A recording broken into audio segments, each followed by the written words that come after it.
Bismillahirrahmanirrahim. Elhamdülillah ve salatu vesselamu ala Resulillah. Adamlar жоқтан батылған құдірет күштер Аллах Тағала шүкір берді айтады. Ана сүкіннің құлынқына саллаллаху алейхи вассалам саламдар жана салам айтады.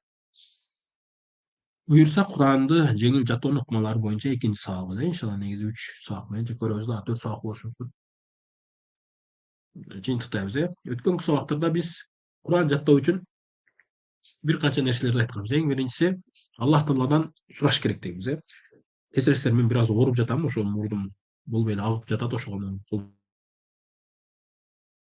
Эң биринчи Аллах Тааладан сураш керек, жанадан каалоо болуш керек дегенбиз Анын үчүн эмне кээ бир себептерди айтып кеткенбиз. Экинчиден, адам дайыма комфорт нерсени күтө бербеш керек, башташ керек азыркыда деп айтканбыз Мисалы, сиз бир пара жаттаганыңыз келеби, же болбосо Ясин сүрөсүн жаттаганыңыз келеби, же Табарак сүрөсүн жаттаганыңыз келеби, кандай гана сүрөнү жаттаганыңыз келбесин, азыртан башташ керек. Комфорт зонаны күтпеш керек. Мен балалуу болгондон кийин жаттаймын, же күйөөгө тийгенден кийин жаттаймын, мен күйөөм кары болсо анан жаттаймын, мени текшере турган адам болсо анан жаттаймын, курска жазылайын деп жатып, мен ошону жазылгандан кийин жок, андай эмес. Комфорт зонаны күтпөстөн дайыма азыртан баштаганга аракет кылыш керек адамчы. Аны айтып кеткенбиз. Үчүнчүсү, жалкоолуктан кутулуш керек дегенбиз жалкоолукту ташташ керек. Куран жаттайм дедиң, аракетиңди башта. Жалкоолукту ташташ керек. Жалкоолук эң зыян нерселерден. Бүгүн бир Роберт Майер деген бир профессордун сөзүн окуп калдым. Кыздардын жаштарга дейт, бирөө келип бир нерсени көргөзмөйүнчө, алар өздөрү бир кыймыл аракет кылбайт экен дейт. Эми бул профессор адам, жөнөкөй адам эмес, мындай жашоодо тажрыйбасы менен жанадан бир нерсени көрө билип, жашы өтүп калган, 60-тан өткөн адам ушинтип айтып жатат да. Бирок жашообузга карасак, чындап эле биздин кыргыздардын чүрүгүбүз ушундайбыз. Бизге качан бирөө келип бир нерсе түштү болмойнча, жол көрсөтүп ушундай баштамайчы, өзү анча кылайм деген аракетибиз жокко эсе да дейли, жокко эсечи. Ошондуктан өзүбүз аракет кылып, Курандан алдынан болойлу, жашоодо да алда болойлу, адеп акылак жактан баардык жактан алдыга болгонго аракет жасайлы. Эми андан кийин жалкоолуктун кандай жеңсе болот, ошол Куранды кантип баштаса болот деп ошолор боюнча кээ бир сөздөр айтканбыз. Бүгүн буюрса жаттоонун жолдору боюнча сөз кылабыз. Өткөндө айткандай, жаттоонун 3 жолу бар. Көз менен, кулак менен, анан оозду айтып үйрөнтүү, же болбосо калп, жүрөктө. Ошонун ар бирөөсү өзүнүн артыкчылыктары бар.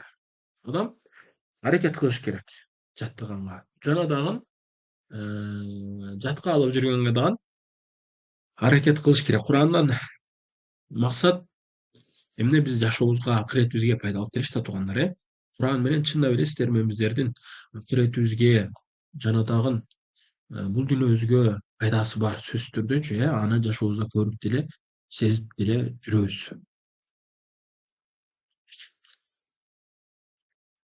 Эми ошол жаттоо үчүн кээ бир куралдар боюнча сөз кыла турган болсок.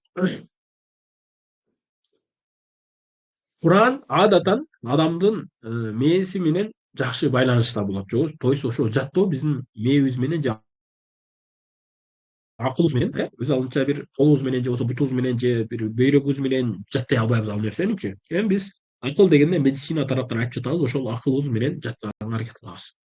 Эми жаттаардан алдын адам ошол акылыны бошотуш керек. Адам ошол акылы бир нерсе менен байланып калбаш керек. Неге дегенде, жаттай турган адамдын то есть акыл бул универсалдуу нерсе туура, бирок бирөөдө алчы. Бир учурда баардык нерсени кыла албайт. Мисалы, адатан жашоодо деле көрүп жүрөбүз, бирөө настроение болсо, настроениясы жок болуп, эме болсо жаттай албай атат Курандычы. Ошондо Куран жаттоону каалайсыңбы, анда настроениеңди жакшы боло турган убакта жаттаган. Мисалы, эртең менен эч ким менен сүйлөшпөйсүң, эч нерсе ойдо жок. Ошол убакта жаттаган эң жакшы деп айтабыз көп учурдачы. Жана да башка убакта да жаттасаңыз эң жакшы. Анан Куран жаттап жаткан учурда дагы сиздин мээңиз башка нерсе менен алек болбош керек. Кандай? Сиз бул жакта окуп жатасыз, Ясин вал Куранил хаким, оюңуз кетип жатат базарда. Оюңуз кетип жатат кошунага. Азыр мен жарым саат окуп турайын дедим эле, жарым саат окугандан кийин не кылам? Ошол боюнча. Бүгүн бирөө Инстаграмда мынтип жазды деди, бирөө WhatsAppта мынтип жазды деди, группада бүгүн чогулабыз айтты деди деген ой кетип жатат. Жок, ал нерсени таштаңыз. Ошого үйрөнүш керек. Албетте бул нерсе сразу эле отуруп баштаганыңыз менен андай болуп калбайт. Буга машыгуу керек. Эмне? bir аят менен, bir убакытты чектеп коюп, ошолор менен ашыгып, анан жогорку деңгээлге жетилет. Башында келет ал нерселер сөзсүз түрбөчү, бирок ошол нерсеге көнүп албаңыз сиз. Кур'ан окуп, Ясин вал Кур'анил хаким иннеке ламинал мурсалин, тилиңиз окуп жатат, кетип жатат оюңузчу. Мээңиз башка тарапта. Бул нерсе менен болбойт. Ошондуктан биз айтабыз, Куранды жаттаардан алдын кайсы сүрөнү жаттайсыз? Азыр интернет деген бала бар азырчы. Ошол жактан китептер бар, Курандын кыргызча китептери деген, же Play Market бар, же болбосо App Store'да бар. Ошол жактардан Курандын кыргызчасын алып, туура кыргызчаны көп окуп, ошол жактан өкүм чыгарып, алым болуп кете албайсыз ал нерсе менен. Бирок пайдасын тийгизет. Ясин сүрөсүн жаттагыңыз келдиби? Аны биз айтабыз бөлүп, биз башында баштаганда 1 пара, 10 пара жаттай албайбыз. Туура мындай адамдар да бар, жаттай турган. Бирок биз жөнөкөй адамбыз. Биздин ата энебиз өзүнүн абалыбызды билебиз кандай экенин. Ошондуктан биз көбүнчөсү 1 бет, 2 бет ушинтип эле жаттай алабыз бир күндөчү. Болбосо жок ал деле. Ким канчалык кудуретli 1 бет жаттай аласызбы? Ошол кыргызчасын окуңуз. Ясиндин кыргызчасын окуңуз. Ясин ал жакта да 1 аят деп айтат. Ясиндин мындай. Вал Кур'анил хакимдин мааниси мындай. Иннеке ламинал мурсалин мааниси мындай. Ошону бир сыйра окуп алыңыз. Анан Ясин деп окуганда, мунунун мааниси мындай экен, ошол маанини элестетиңиз. Бул бир. Экинчиси, фотографический жаттоодо жаттаганда көз менен жаттаган. То есть сиз көзүңүздү жумганда Куран көз алдыңызга келе турган болсун. Мындайча айтканда, сиз көзүңүздү жумганда элестетиң. Ясин деген сөз ол 3-чү катарда түшкөндө оң жакта мынтип турат эди. 1-аят эди деп. Бул мындай мээңизде ушундай экен, ушундай деп ал нерсени жатташ шарт эмес. Болгону элестетип коюңуз, ал өзүнөн өзү жат болуп кетет туганым. Албетте бул бардыгы эмес, фотографический памяти болгон адамдарга. Вал Кур'анил хаким. Мына 1-аят, 1-катар, Ясиндин 1-катары бул жерде турат экен. Ошол жаттап алайын деп туруп, ошол 1 катар элестетиңиз. Бул нерсе сиздин оюңуздун бир жерге чогулушуна жардам берет. Бул башкы этаптагы тренировкалар. Кийин барып туруп, анан сизге эмне жаттоо жеңил болуп калат. Оюңуз жаттаганда бир учурда болот дагы, бир нерсени ушундай эле жаттап кетесиз ал нерседечи. Андан кийин мени башка нерселерим алек болбош керек деп айттык. Өтө катуу чарчап калбаш керек адам Куран жаттаардан алдын. Өтө катуу чарчап калсаңыз, дене жактан дагы, баш жактан дагы, мында дагы жаш Куран жаттай албайсыз. Жөн эле убактыңыз кетет, анан өзүңүздө настроение пайда болот да, мынакей мен күнүгө 2 сааттан окуп жатамын, бирок Куран жаттай албай жатам деп. Сизде мээде күч калбады да ужечи, аны кантип жаттайсыз? Мээде күч калбады.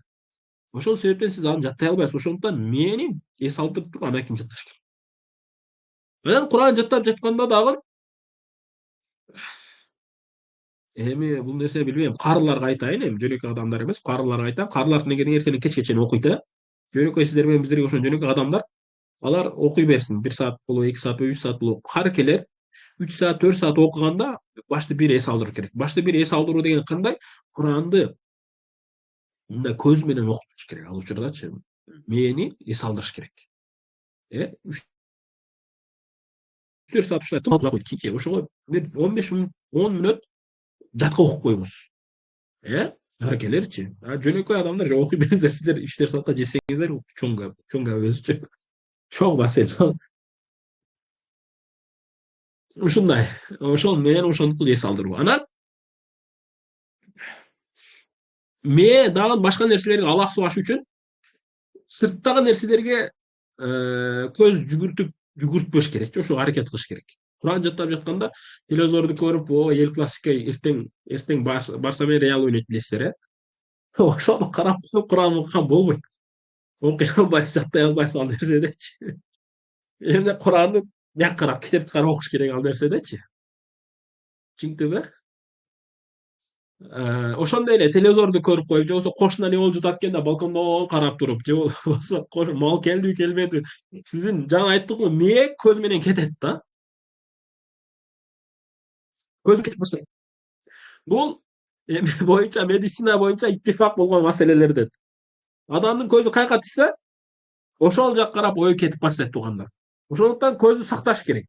Куран окуганда именно көздү сакташ керек. Куран жаттагыңыз келип жатса, Ясин жаттаңыз, только Ясинди карап туруңуз. Же көздү жумуңуз. Көздү жумган эң карылардын практикасы да бул. Эч кимди карабайт. Сен досуңду карасаң да кете эме кылат, тийишет же башка нерсе кылатчы. Медреседе эми карыкелерде Аллах ыраазы болсун, карыкелердин жүрөгүдө, эми Куран жаттаган адамдардын жүрөгүдө сакина бар. Ал сакина деген эмне? Ада карыларда мындай эмеси жок, кайкы-апасы жок алардачы. Неге дегенде жүрөгүндө Куран бар да, сакина бар дайыма. Алар кайкы-апада болбойт. Дайыма күлүп жүрөт. Ошо эми медреседе кахам эле өтөт күндөрчү. Ошондой, ошол досторго караганда зыян алып келетчи көбүнчөсү, сакал тийишет, башка нерсе кылат. Эми үйдөгүлөр сизге вообще эле зыян алып келет аларчы. Ошондуктан башка нерселерди карабастан, ким гана болбосун ошол нерсеге көңүл бурбастан, Куранды өз алдынча карап ушуну уккан эң жакшы. Неге дегенде бээңиз бир нерсе менен алек болсо жаттоо кыйын болот. Чүнкү туугандар, ошол мээни аласта турган бар нерсе. Мен ушуга кээ бир гана мисалдарды айтып берип жатам, Ошол мисалдардын бирөөсү өтө курсак тоюп алган болбош керек. Неге дегенде тамакты ал кылыш үчүн, тамакты хал кылыш үчүн же болбосо тамакты сиңирүү үчүн адам өзүгө мээнин күчү кетет. Мээнин күчү ашказанга кетет. Мээнин күчү ашказанга барат да, ал тамакты ал кылуу үчүн амал жасайт. Ошондуктан сиз эмени Куран жаттагыңыз келсе, курсакты тоюп жеп алып туруп Куран жаттаган баштабаңыз. Субханалла, бул өзү негизи карылар үчүн болуучу сабактар да. Жөнөкөй адамдарга мынтип айтсаң алар окубай коет азырчы. Баардыгын макул айта берели, Аллах баарыбызга хидayet берсин. Ошондуктан карыкелер медреседе устаздар аз тамак берген ошондон. Туура Куран окусаңыз курсак ач калат. Курсак ач калса жакшы жаттайсызчы. Өтө ач болуп кеткен дагы болбойт, бирок бир четичи. Неге дегенде өтө ач болгондо мээ башка жакта болуп калат. Ушул нерсе дагы адамга Куран жатташын кечиктирет. Анан экинчи негизги нерсе, биринчи нерсе мээ башка нерсе алек болбош керек дедик, Экинчи негизги нерсе мээ катып калган болбош керек. Чекенен баарыбыздын мээбиз катып калган. Кандай катып калган? Кеп окубайт. Бир нерсени жаттап тренировка кылбайт. Акыркы жолу эмне жаттадыңыз? Акыркы жолу ата энеңиздин номерлерин жатка айтып бере аласызбы? Жаңы номер алса канча убакытта жаттап коесуз ата энеңиздин номерин? Же дагы эле жаттай элексизби? Өзүңүз ишенген устазыңыздын номерин жатка бересизби, билбейсизби? Мисалы да, же өзүңүздүн досуңуздун, кимдин гана болбойлу. Мындайча айтканда, мээлер катып калган биздикичи. Мээлер чаң басып кеткен. Майлар кургап, кыйчылдап калган мээлерчи. Ошол болбош үчүн мээ дайыма тренировкада болуп жүргөн адамдын жаттоосу тез болот. Мээси дайыма тренировкада жүргөн. Бул кандай тренировка? Мээ алек болгон, жаттоого, бир маселелерди чечүүгө. Бир нерсени окуган, ошол окуп, мындай окуп жөн эле ушундай экен дебестен, ал окуудан натыйжа чыгарылат. Бул жакта мынтип айтты деди. Бул жакта мынтип айтты деди. Бул маселе мындай деди. Ушул окуяда мындай, китепте мындай келет деди деп, мээ өз алдынча ой жүгүртөт. Мектептен тапшырмалар берилет деди. Билесиздерби? Ошол мектепте тапшырмаларды мээ менен өз адам иштеп чыгарса, ошол мээнин өз өнүгүүсүнө жардам берет. Калькулятор менен иштесең болбойт да. Азыр бизде ChatGPT деген бария чыккан, же нейросет деген бария чыккан. Биздин устаздарыбыздын көрөгөчтүгүнөн айтып кетейин. Өткөндө бир сабакта айтып калды устаздар. Могу нейросет кийинки жылге, кийинки поколенияга чоң удар болот. Неге? Ошол мээни катырып коюуга иштеп жатат. Ошондуктан баары нерсе нейросет менен кыла берген дурус эмес, туугандар. Мисалы, буга эмне дейин? Сиз бир тема жазгыңыз келсе, нейросетке айтасыз, нейросет жазып берет, анан сиз кээ бир жерден өзгөртөсүз. Жок, аны сиз өзүңүз жазыңыз. Туура нейросеттен пайдаланыш керек. Пайдалана билиш керек даже. Бирок ага таянып калбаш керек да. Сиздин мээңиздин күчүнү ал жака жумшабаңыз. Мээңизди өзүңүз иштетип үйрөнүңүз. Неге? Эгер сиз ошол нерсеге үйрөнүп калсаңыз, мээңиз бүт иштен чыгып баштайт. Өз алдынча ойлонуп баштабайт алчы. Баары нерсе ошол жака жүктөйт. Нерсе сизге дайыма туура жол бере бербейт. Дайыма бир нерсени туура кыла бербейт ал нерсечи. Мектепте балдар мисалы, неге балдар азыр алсыз болуп кетип жатат? Бир маселе ошондо. Алар үйгө келген тапшырманы дагы ошону менен чыгарып бүтүрөт. Бул нерсе өзүгө зыян. Ал тапшырмалар неге берилет? Баланын мээсин өнүктүрүү үчүн берилип жатты да. Бирок бул эмне өнүктүрүш үчүн башка бир жактан мындай чыкканда шпаргалка колдонуу дагы ошону менен чыгарып койду да, ошол сыяктуу Ошондой эле биздин мээбиз дагы жаттоого көнбөй калган болсо, буга чейин эч нерсе жаттаган эмес. Акыркы жолу 11 класста эмеге 25 май күнү коштошуу кечесиге чыга турганда бир нерсе жаттаган. Ону дагы уялып калбайын деп жаттаган да, башка эч нерсе жадган эмес андан кийинчи. Ошондой болбош керек. Биздин мээбиз күнүгө бир нерсе жаттоо менен, эми жаттоо дегенде көрүнгөн нерсени жаттай бериш дагы дурус эмес. Ушундай Куран жаттай турган адамдар ушундай күнүгө 1 аят, 2 аят, 3 аят менен жаттоо менен алек болуп туруш керек дайымачы. Дайыма ушул нерсе менен алек болуп турса, сиздер менен биздерге эмне жакшы пайдасы болот. Анан мээни иштетүү үчүн атай оюндар бар. Логический оюндар бар деп коет. Ошол нерсени өз алдынча чечип, баягындай нейросет менен же болбосо бирөөлөрдөн сурап, могу нерсе кандай болот деген нерселер эмес. Аны өз алдынча чыгарып беребиз. Мисалы шариятта Пайгамбарыбыз саллаллаху алейхи вассалам же болбосо Куранда айтылган, арам кылынган амал бар. Бирок эч ким кылган эмес, кыяматка чейин дагы эч ким кылбайт деген. Ким билет жообуну? Ушуну ойлонуңуз. Бул логический суроо, жөн элечи. Ойлосоңуз чыгат. Мисалга алгандачы. Ушул сыяктуу нерселери бар. Кээ бир маалыматтары изилдөө. Мисалы изилденүү дагы мээнин өрчүшүгө жакшы жардам берет. Изилденүү, мисалы кыргыздар качан мусулман болгон ким айтат? Кимдин дооруна кантип мусулман болгон? Өзбектөр менен же болбосо Орто Азиядагы башка адамдар, казактар, казактар кичине эртерээк, ошол казактар менен өзбектөрдүн же болбосо кыргыздардын мусулманчылыкты кабыл алганда эмне айырмалар бар? Монголдор менен кыргыздардын мусулманчылыкты кабыл алганыга. Ушуну изилдеп көрүңүз өз алдынча. Интернет деген нерсе бар. Интернетке кирип алып башка жака кирип кетпеңиз анан. Бирок ошону изилдениңиз. Мисалы, эмне үчүн орустар эмнеге зыян диндерге каршы болду? Алар бардык дин, бир эле ислам эмес. Бардык динге каршы болгон. Буддизмге да, христианствого да бардыгы эстер убагындачы. Эмнеге изилдеп көрүңүз, өзүңүзгө пайда аласыз. Мисалы изилдениңиз. Неге адам кедей болот деп? Кедейсизби? Карыздарыңыз көппү изилдениңиз, кантип ошондон кутулам деп. Амал жасаңыз. Ушул нерсе адамдарга жакшы, мээнин өрчүшүгө жакшы жардам берет. Анан экинчи нерсе. Бул изилденүү дедик, мээ менен кылына турган иштер да. Экинчиси ден соолук менен кылына турган иштер дагы мээнин өрчүшүгө же болбосо мээнин кыймылдап турушуга жакшы жардам берет.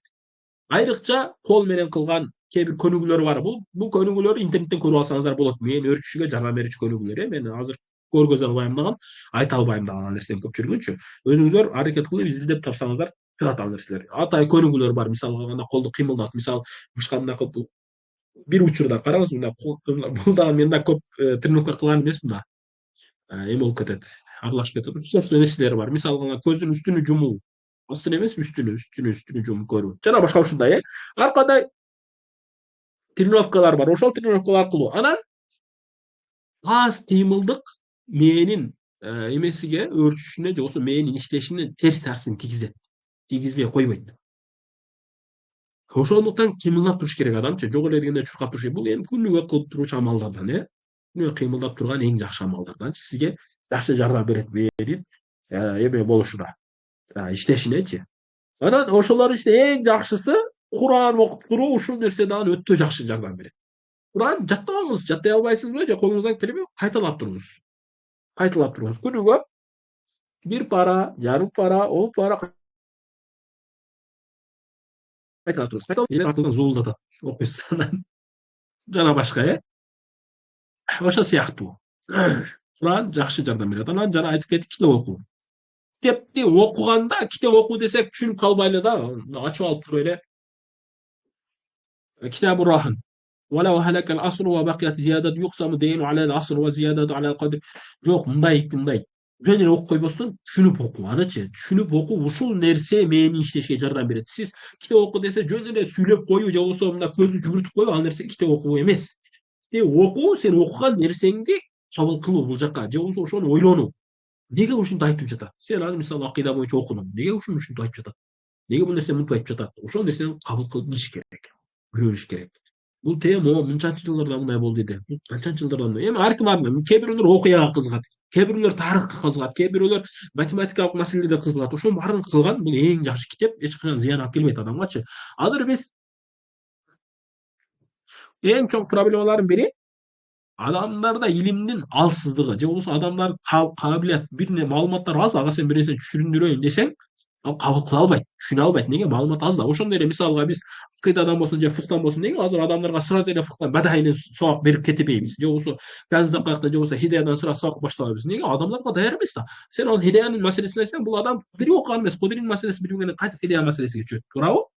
Жана башка ушундай да. Ошондуктан китеп окуу дайыма иншалла дайыма болбосо да көп учурда галибан эмне пайда алып келет. Эгер туура багытта окусаңыз. Ошо окуу дегени жана айтып кеткендей, түшүнүү, кабыл кылуу ушул нерсе менен. Бул экинчи чоң нерсе болду, мээни иштетип туруу дедик. Куранды окуп туруу жана дагы кайталап туруу сиздер менен бизге эң жакшы амалдардан. Карыкелер же болбосо Куранды көбүрөөк жаттаган адамдар убакыт таппасаңыз баягы басып жүргөндөн окуй бериңиз. Басып жүрүп окуганга тыюу жок эч жерде. Сөзсүз түрдө отуруп бир жерде туруп окусун деген маселе жок. Басып келип жатасыз, окуп бериңиз. Биз устаздардан билем мен Кыргызстанда. Устаздар Бишкектен Кара-Балтадан, Кара-Балтадан Бишкекке келип сабак берет болчу да. Эми ошолор Бишкекке барганча 5 бара окуйт. Бишкектен кайтканча дагы 5 бара окуйт. Жана башка ушинтип устаздарыбыз ушинтип Куран окуйт болчу да. Бул жакта дагы кээ бир карыкелер бар.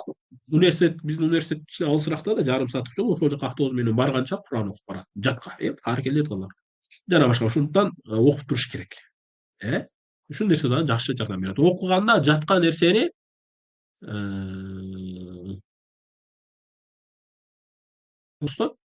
жүрөк менен окуган эң жакшы. Мээни иштетип окуган эң жакшы, Сен каякта кетип жатасың?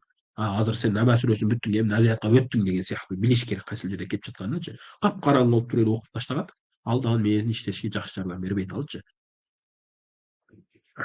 Ушул эки маселени айттык, Булар ушуга болгон нерселер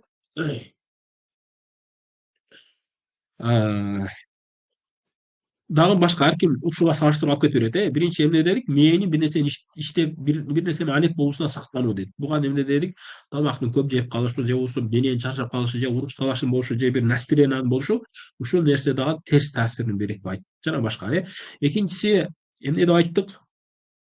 Мээни иштетип туруу деп айттык. Иштебей турса ал биринчи жаттап кетиш кыйын. Мисалы, ар ким эле Куранды баштаганда биринчи жаттаганда кыйналат.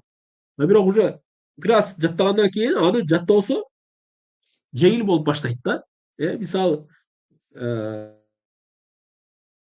кете баштайт да, бүтөөрдө Куранды 30 пара бүтөөрдө 1 пара, 1,5 парадан жаттагандар бар да. Ар кандайчы? Мисалы мен өзүмдүкү мен башында 1 парадан жаттап баштагам да, бирок бүтөөрдө жарым пара жаттагам да, бир жаттагам бир күндө. Ушул сыяктуу каргелер ушундай. Жөнөкөй адамдардыкы деле ушундай. Азыр сиз 5 катар жаттап жатасызбы? Иншалла, эгер бир парадан өтүп калсаңыз же Ясинди бүтсөңүз, балким 7 катарга түшөттүр ушундай, Анан кээ бир адамдар бар, алардын жаттоосу өтө начар.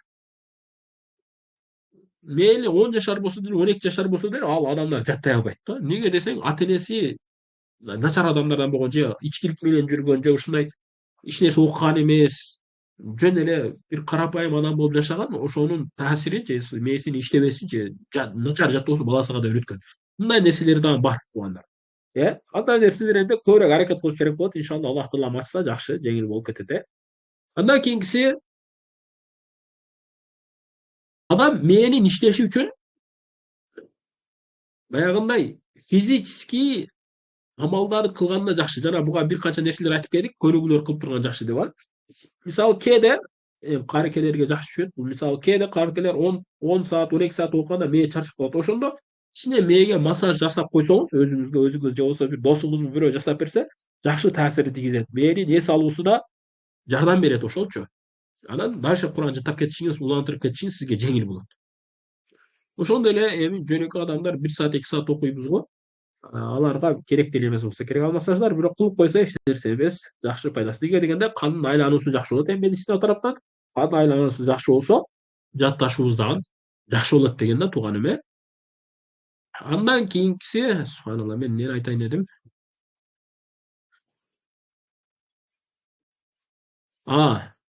Суу. Сууду көбүрөөк ичиш керек. Биология тараптан.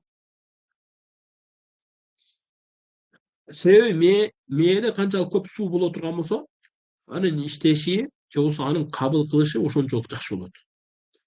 Ошондуктан сууну көп ичкенге мындай көп жаттай турган адамдар, эми карыкелер ошол сууну көбүрөөк ичкенге көнүгүш керекчи.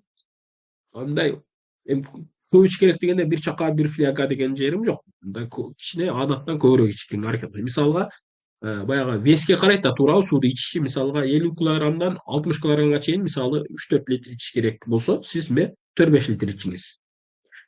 Эгерде сиздин весиңиз 70-80 болсо, бул 5-6 литр ичиш керек болсо, сиз 7-8 литр ичиңиз.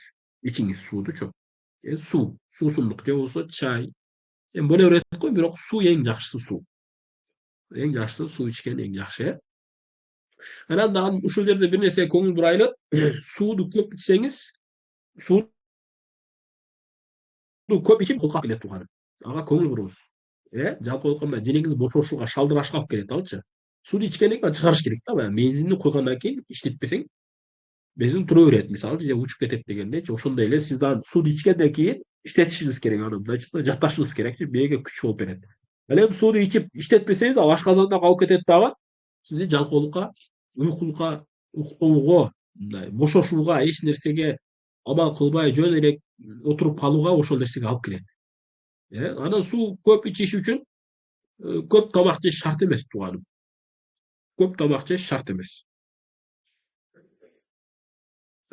Бул үчүнчү нерсени айттык, суу деген маселе. Анан кээ бир адамдардын бул төртүнчү чоң нерселерди медицина тараптан караш керек. Кээ бир адамдарга кээ бир витаминдер жетишпейт да, мисалга B12 жетишпей калса же С витаминдери жетишпей калса, кыскасы анын жаттоосу начарлап кетет. Жаттай албай калатчы. Ошол нерсеге да көңүл буруш керек. Медицина тараптан эгерде сизде такыр жаттоо болбой жатса, жаңы айткан нерселерден кийин анан сиз эртеден кечке чейин жөн эле окудуңуз, Ясин вал Кур'анил Хаким деп жөн эле окуп, оюңуз башка жакта жүрөт. Таң аракет кылганыңыз жок, жөн эле окуп жүрөсүз, оюңуз башка жакта жүрөт. Мындай нерсени жаттай албайсыз. Бул медицинанын зыяндуулугу эмес биякта. Бирок жок, сиз ойлодуңуз, карадыңыз, көз менен сактайм дедиңиз, башка бир нерсе, бирок жаттай албасаңыз, врачтарга да көрүнүш керек болуп калат. Неге дегенде кээ бир витаминдер бар.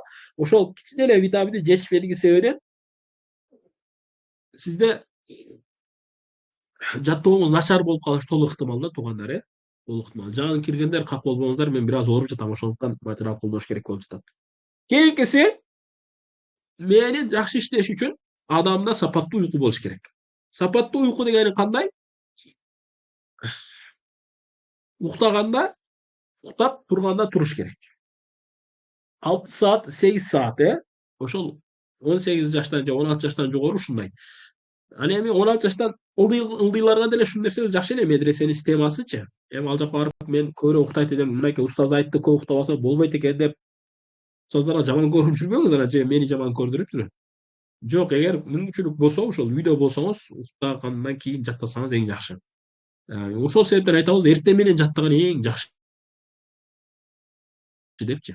Настроение жайында, сапаттуу уйкудан кийин жаттаган эң жакшы. Анан эгер бир мүмкүнчүлүктөр болсо, мисалы карыкелер медреседе болсо, абедте бир жарым саат, 1 саат уктагандан кийин, ошондон кийин туруп жатсаңыздар, ошол дагы эң жакшы жаттоого жардам беретчи. Кийинкиси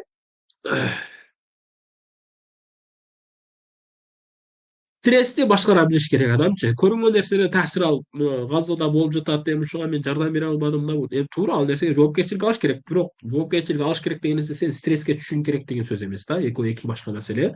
Туура биз кемчилик кетирип жатабыз, биздин колубуздан келбей жатат. Биз жаман үммөт болуп жатабыз, жаман адамдардан болуп жатабыз. Бетке алыш керек, бетке алганда билиш керек, мойнуна алганда билиш керек ал нерселерденчи. Бирок стресске түшпөш керек. Мисалы сиздин досуңуз бүгүн сизди жамандап койду, же бирөө сиздин ойлогон оюңуз болбой калды. Бүгүн сиз бир нерсе алып келгенде унутуп калдыңыз, же энеңиз бир нерсе деп койду, же атаңыз бир нерсе деп койду. Эми стресске түшкөн болбойт. Неге дегенде стресс адам жаттоосун начартылап салатчы.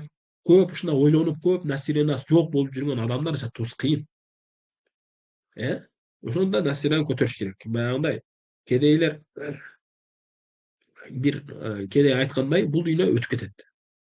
Жакшы жашасаңыз да, жаман жашасаңыз да, проблемаңыз болсо деле, болбосо деле өтүп кетет. Бирок туура өтүп кетет. Ал проблемалардан сабак алып, үлгүгө бир алыңыз, а бирок баягы стресске түшүп ошого берилип ошонун ичинде калып кетиш дурус эмес. Кээ бирөөлөр эмеге түшүп калат. Оору бар го, эч нерсе кылгысы келбей калат. Эмне деп коет эле? Ким билет? Депрессия. Депрессияга түшүп калат жашоодочу. Атасы өлсө же баласы өлсө же бир экзаменен жыгылып калса же бир нерсе болсо, анын депрессияга түшпөш керек мусулманча. Сен эмнеге депрессияга түшөсүң? Сени жараткан Аллахың бар го. Сен мусулман болуп турсаң, эң соң жеңиште сенсиң да. Сен мусулман, Илон Масктан да бай адамсың сенчи. Илон Масктын акчасы болгону менен иманы жок ал адамдын. Туурабы? Жана башка туугандар. Андан кийин сапаттуу тамактануу. Тамак жегенде ошол иммунитетти көтөрө турган, мээге пайдасы тие турган, мээ сүйө турган тамактарды жеш. Ушуну жактырыш, өзүңө алып келиш да. Мисалы, албетте тамак жегенде мындай медицина тараптан караш керек. Мисалы, жаңгак же десек, же семечка чак десек, эртеңки кечке чейин жаңгак жеп, семечка чагып, анан ашказаны оорутуп, сары болуп калып же ашказанын көтөрө албай калып өлүп кал деген сөз эмес. Муну туура колдон, ар бир нерсени өзүнүн ордуна туура колдоно билиш керек. Болгону тамактын сапатын жакшы, эртеңки кечке чейин камыр жей берген дурус эмес. Кыргыздар именно. Ошондуктан жаңгак жеш керек эртең мененчи. Бал жеш керек эртең менен, сүт ичиш керек эртең менен, эгер колдон келсе ач карын. Курма жеш керек, жакшы жардам берет мисалычы. Жашылча жемиштерди көбүрөөк жеш керекчи. Эртең кечке чейин эле беш бармак менен эме күрүчтү жей берген дурус эмес. Адамга дайыма пайда алып келе бербейт ал нерсечи.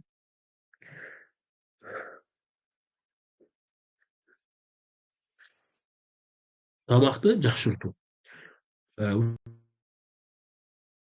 Ушул жакшы жардам берет. Баягы жер жаңгак жакшы жардам берет. Жаттоону күчөтүп берет ушуларчы. Айрыкча жаш балдар. Жаш балдарга ушуну сүйдүрүш керек. Колдон келсе алып бериш керек. Азыр мисалы эми жаз келип калды. Базардан тапсаңыз деле болот, же болбосо эмеден күзүндө жаңгакты пачка басып коюш керек туугандар. Ошол жаш балдарга ушуну берсеңиз, жаш балдардын мээсини тез өрчүүгө ушул жаңгактар, жер жаңгак, мейиз жакшы жардам берет туугандар. Биздин өзүбүзгө да. Кээ бир эми оорукчал адамдар бар, аларга жегенге болбойт. Айла жок, эмне кылабыз? Эми бир боло тургандарга айтып жатам, боло тургандарга. Ушуну жакшыртыш керек. Анан жашылча жемиштерди жегенге үйрөнүш керек. Жаңагыдай биз айма анан тамакты жегенде убактысыз гана көңүл буруш керек туугандар. Неге дегенде, тамак адамга сиңиш үчүн канча саат деп айтат медицинадачы? 4 саат деп айтабы? Тамак адамга түшүшүн, сиңиш үчүн. Ошол сиз жатканга чейин 4 саат өтө тургандай болуп туруп, тамак жегениңиз эң жакшы да тууганым.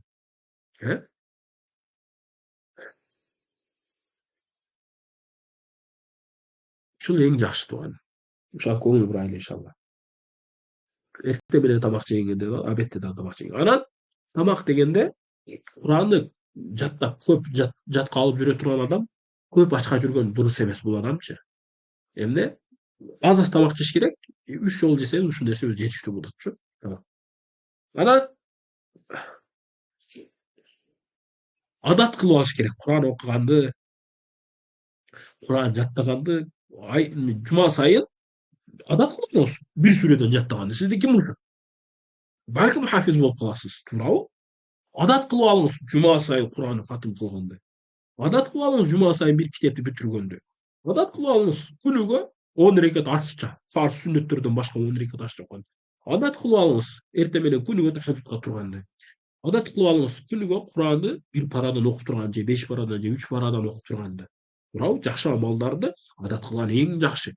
Эгер адат кылып алсаңыз өлгөнгө чейин сизге эң пайдалуу болот бул нерсечи. Ошондуктан ушул нерселер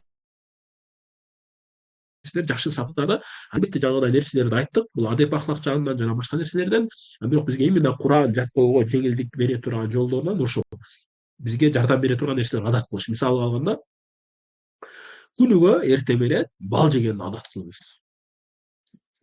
Күнүгө болбосо да, эми бул күнүгө болсо да бир чети зыян деңизчи. Жумасына 2 күн, мисалы жумасына жума күнү дайыма эртең менен же жумасына дүйшөмбү күнү эртең менен бал жегенди адат кылыңыз. Же болбосо жаңгакты жума күнү эртең менен же болбосо дүйшөмбү күнү эртең менен жегенди адат кылып алыңыз.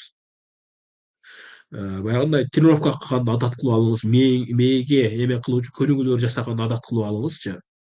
Эң жакшы жардам берүүчү абалдардан ушул. Анан эс тутумду машыктыруу керек туугандар. Машыктырып туруу дегени, мисалы, номер жаттап көрүңүз. Атаңыз номерин жатка билбейсиз, жаттаңыз. Канча күнгө чейин жаттайсыз? Жаттоонун эки жолу бар тууганым. Короткий память деп коет жаткалуунун. Анан баягындай кратковременный эме дейт. Кечиресиздер, кыргызчасы. Аз убакытка жаттай турган память бар, анан көп убакытка жаттай турган память бар. Кээ бирөөлөр кыйын алып жаттайт. Бир күн, эки күн ушинтип бир бет зорго жаттайт да алар. Бирок көпкө калат. Кээ бирөөлөр жок, катырат 5-10 мүнөттө бир бет жаттайт, жарым сааттан кийин унутуп калат. Көпчүлүгүбүз ушуга киребиз. Эми буларды да эме кылыш үчүн кийинки сабактарда дагы айтабыз. Кайталап туруш керек. Ушул маселени унутуп калбаш үчүн кайталап турушубуз керек. Мисалы, биздики 1 сааттан эстен чыгып калабы, онда сен 40 мүнөттөн кийин кайталагын. Bir күндөн кийин эсиңден чыгабы, анда эртеси күнгө жеткенге чейин 24 саат болгонго чейин 20 сааттын ичинде дагы бир жолу кайталагын. Ушул нерсе эң жакшы. Иншалла кийинки сабакта же азыр эле айтып кетейин ошол нерсени. İşte убагыбыз бар экен. Өткөндө каяка жазып жаттым эле, субханалла. Жазганым болгондо кичине дакыйк болот эле айткан нерсемчи. Каяка жаздым экен. Кыскасы, сиз жаттадыңызбы? Ошону эртеси күнү кайталагыз. Анан дагы эртеси күнү кайталагыз. Дагы эртеси күнү кайталагыз. Ушинтип 1 ай калтырбастан күнүгө кайталап жүрүңүз. Жат болгондо кийин ортодон 1 жума өтүп башка жак кайталап туруп, анан 1 жумадан кийин кайра кайталагыз, ошонучу. Бирок калтырбаңыз бул нерсени. Биз 1 жаттап коюп 1 айдан кийин кайталайсың, ол кайра башта эле жаттайсың да, унутуп калган болосуң баарысын. Бул нерсе болбойт. Куранда жаттоонун максаты алып жүрүү да, жатка алып жүрүү, Эптеп эле жаттап таштап коюу эмес туугандар. Жаттадыкпы, ал нерсени кайталап туруш керек. Куран ушунусу менен Куранчы, Пайгамбарыбыз өзү хадисинде айткандай, Куран төө өзүнүн ноктосунан чыгып кеткенден да тез чыгып кетет жүрөктөрдөн деп айтат. Пайгамбарыбыз хадистечи. Ошондуктан кары болсоңуз эле болду, Куранды бир сыйра жаттап койдум, ушул нерсе жетишүү. Жок, андай эмес тууганым. Кары деген бул Куранды жатка алып жүрүүчү адамга айтылат. Хафиз деген ошол Куранды дайыма жатка алып жүргөн адамга айтылат. Сиз макул кары эмессиз, хафиз эмессиз. Сиз ясиниңизди кайталап жүрүңүз дайыма. Унутуп каласыз. Күнүгө окуңуз. Пайгамбар хадисинде келет го. Ясин сүрөсүн ким Ясин сүрөсүн окуса, 10 жолу Куран катын калып пайдасы берилет. Ошону адат кылып алыңыз. Табаракты жаттаңыз, күнүгө кечине окуп туруңуз. Табарак күнүгө кечине окуган адам мындай соопторго барат деп айтат го. Кедейсизби? Күнүгө вакыяны окуңуз. Сизден эмне кетипти жатканга жакын? Бай болуп кетсеңиз, миллионер болуп кетсеңиз, айтасыз, канке бир убакта ушинтип айттың эде, мына ушунусу менен бай болдум деп. Болгону аракет керек, ниет керек. Вакыя 2,5 гана бет, эң оңой сүрөлөрдөнчү. Мисалга сизге Ар-Рахман сүрөсү чыгат. Күнүгө жаттап коюп, күнүгө окуңуз жакса. Туурабы? Сизде эмне кетиптир тууганым?